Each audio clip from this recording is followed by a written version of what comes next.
अगर मानवीय देह के हिसाब से सोचे तो अपने किसी प्रियजन का विछोह सहन करना बहुत मुश्किल होता है, एक अग्नि परीक्षा जैसा।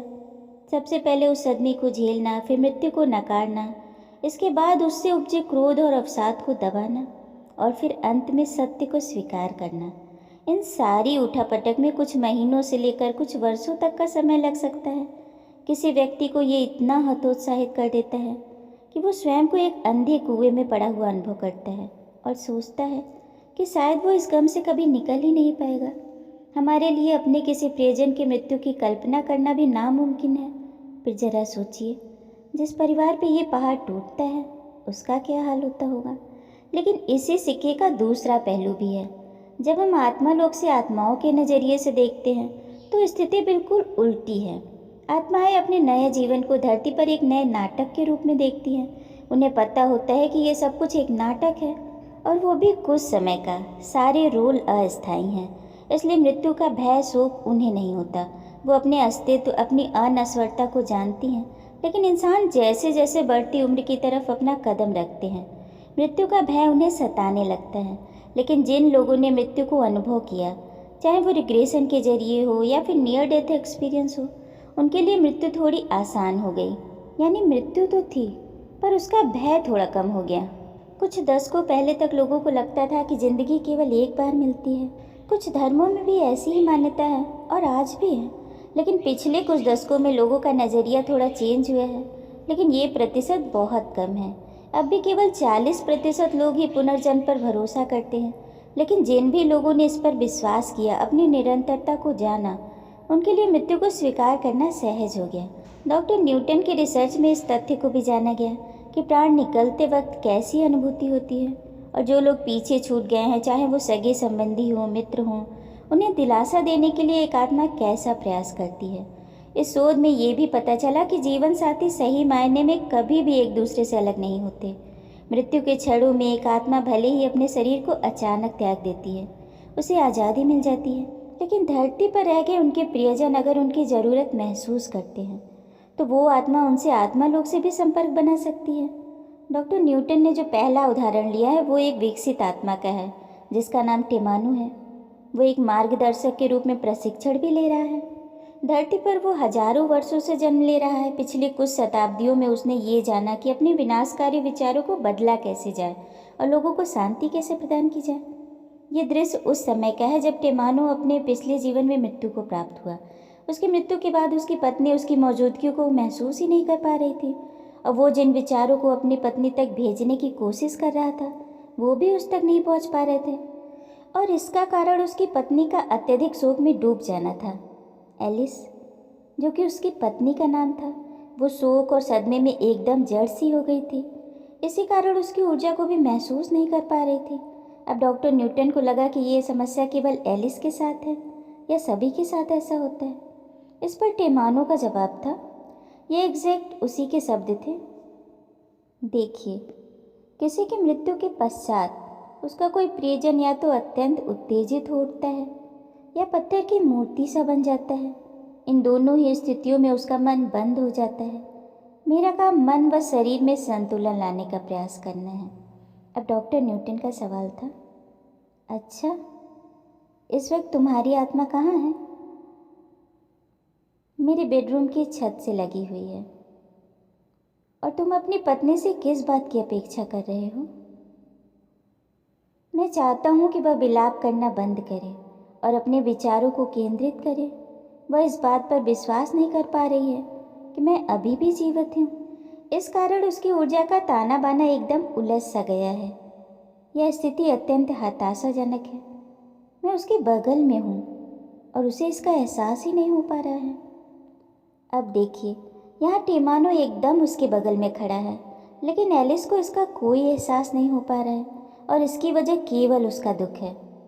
जहाँ टेमानो खुद को जीवित मान रहा है, अपनी पत्नी को बताना चाहता है, उसे सांत्वना देना चाहता है, लेकिन हताशा के कारण उसका मन एकदम बंद सा हो गया है। उसकी ऊर्जा उलझ सी गई है। आगे डॉक्टर न्यूटन का सवाल था, अब उसका मन काम नहीं कर रहा है, तो क्या तुम आत्मालोक में लौट जाओगे? ऐसा करना मेरे लिए तो आसान होगा, किंतु उसके लिए नहीं। मुझे इस बात का बड़ा दुख हो रहा है कि वह विलाप करना बंद ही नहीं कर रही। मैं तब तक नहीं जाऊंगा जब तक वह यह महसूस न करने लगे कि इस कमरे में उसके साथ मैं मौजूद हूँ। मैं चाहता हूँ कि पहले ऐसा हो जाए, उसके बाद और कुछ कर पाऊंगा। तुम्हारी मृत्यु कब हुई? कुछ दिन पूर्व, जब मेरी अंतिम क्रिया पूरी हो चुकी थी, और तभी से मैं एलिस को सांत्वना देने की कोशिश कर रहा हूँ। मुझे लग रहा है कि तुम्हारा मार्गदर्शक तुम्हें वापस ले जाने के लिए तुम्हारा इंतजार कर रहा है। अब यहाँ पर टेमानो हंसता हुआ जवाब देता है, मैंने अपने मार्गदर्शक इयान को कुछ और देर इंतजार करने के लिए कह दिया है, मगर ऐसा करना ज़रूरी नहीं था क्योंकि वो सब कुछ जानती है। इयान ने ही तो मुझे यह सब सिखाया था। टेमानो, जिन विधियों से तुमने एलिस को सांत्वना दी थी, अगर तुम उन्हें बता सको तो मैं तुम्हारा शुक्रगुजार रहूँगा। देखिए, शुरू में मैंने एलिस को समझाया था कि मैं उससे जुदा नहीं हुआ हूँ। फिर मैंने अपनी ऊर्जा को एलिस के कमर के ऊपर वाले भाग पर बौछार की थी। अच्छा, मान लो उस वक्त अगर मैं तुम्हारे बगल में एक आत्मा के रूप में खड़ा होता तो वह सब कैसा दिखाई देता? इस पर माध्यम मुस्कुराते हुए जवाब देता है, बस महज रुई के फाहों के बादल जैसा। इसका प्रभाव क्या होता है? इसने एलिस को एक प्रकार की मानसिक गर्माहट पहुंचाई थी जो सुखद थी, लेकिन इस प्रक्रिया में मैं अभी पूरी तरह प्रवीण नहीं हो पाया हूँ। लेकिन फिर भी मैंने अपनी मृत्यु के 3 दिनों बाद तक एलिस पर अपनी ऊर्जा का सुरक्षा बादल रखा था, जिससे कि वह और ज़्यादा सुग्राही बन जाए। ओह, ये बात है। तो तुमने एलिस पर अपना प्रभाव डालना शुरू कर दिया है। अच्छा टेमानो, अब तुम क्या करोगे? मैं एलिस के चारों तरफ ऊर्जा के बादल के रूप में अपने कुछ अंशों को ही बिखेरता हूँ जब तक मुझे यह पता नहीं चल जाता कि अवरोध कहाँ है। प्रारंभ में एलिस उस हल्के स्पर्श को महसूस कर रही थी, किंतु शोक ने उस संचेतना को भंग कर दिया है। इसलिए मैंने पुंज की शक्ति को बढ़ा दिया है, प्रेम के विचार उस तक भेज रहा हूँ। क्या तुम इसका कोई प्रभाव देख रहे हो? हाँ, अब एलिस से जो ऊर्जा निकल रही है वह अब काली नहीं, नए रंग की निकल रही है। उसकी भावनाएं भी बदल रही हैं। मेरी उपस्थिति को महसूस कर उसने रोना बंद कर दिया है, चारों तरफ खोज भी रही है, वह मुस्कुरा रही है और मैंने अब उस पर कब्जा कर लिया है। अब यहाँ एक बात ध्यान देने वाली है कि एलिस से जो ऊर्जा निकल रही है अब वह काली नहीं है बल्कि नए रंग की है।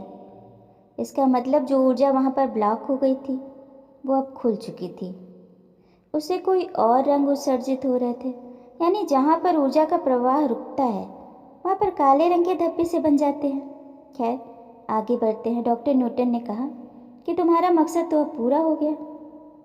हाँ, अब वह पूरी तरह स्वस्थ हो जाएगी और मेरे विदा लेने का भी समय आ गया है। मैं ऊपर से उस पर निगाह रखूँगा, लेकिन मैं जानता हूँ कि वह इस दुख से निकल जाएगी और यह अच्छा भी है क्योंकि अब मैं कुछ देर के लिए व्यस्त रहूँगा। तो इसका मतलब यह है कि तुम एलिस से संपर्क नहीं रखोगे? नहीं, जब उसे मेरी ज़रूरत महसूस होगी तभी संपर्क करूँगा। आखिरकार वह मेरा प्रेम है। अब टेमानो तो अपने मार्ग पर आगे बढ़ जाता है, लेकिन हर आत्मा तो उसकी जितनी दक्ष नहीं होती, इसलिए उसके प्रियजनों को उबरने में काफ़ी समय भी लग सकता है। अब इंसानों से आत्माओं द्वारा संपर्क साधने के लिए और भी तरीके होते हैं, जैसे दैहिक स्पर्श। इसके जरिए शोक में डूबे व्यक्ति को ये एहसास कराया जाता है कि ये बिछड़ना केवल एक परिवर्तन है, अंतिम सत्य नहीं। डॉक्टर न्यूटन का अगला माध्यम एक 49 वर्षीय व्यक्ति है जिसकी मृत्यु कैंसर के द्वारा हुई थी।